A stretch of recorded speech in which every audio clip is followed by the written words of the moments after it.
Hello बच्चों, let's see this question. The question says how diameter of an axon affects the speed of an impulse.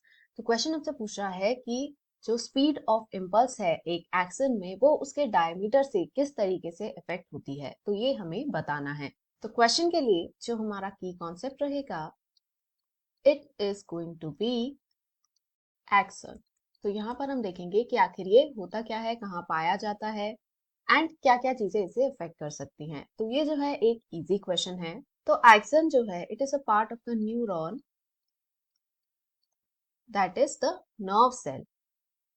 तो इस nerve cell में जो long and slender projection हमें देखने को मिलता है, that is the axon. And यदि हम इसका फंक्शन देखें तो इसका मेन फंक्शन होता है कि जो इलेक्ट्रिक इम्पल्स नर्व में जनरेट हुआ है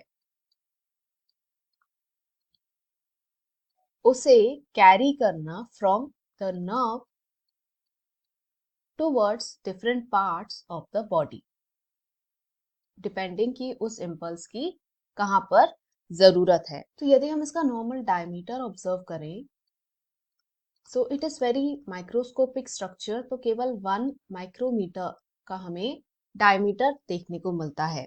बट मान लीजिए अंडर कुछ कंडीशन ये जो डायमीटर है दिस इंक्रीजेस।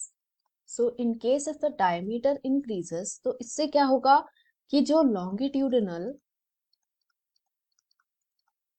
रेजिस्टेंस आ रहा था फॉर द इलेक्ट्रिकल इम्पल्स वो डिक्रीज हो जाएगा। सो इसकी वजह से as a result of this जो कंडक्शन की स्पीड है, यानी कितनी स्पीड में जो इम्पल्स है वो ट्रैवल कर रहा है from the nerve to the parts of the body, it is going to increase.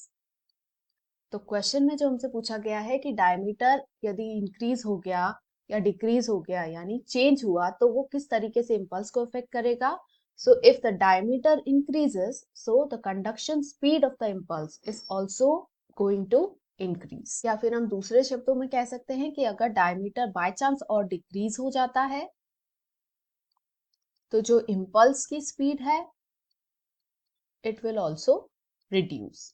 तो यही रहेगा हमारे क्वेश्चन का final answer. Hope you understood it well. Best of luck.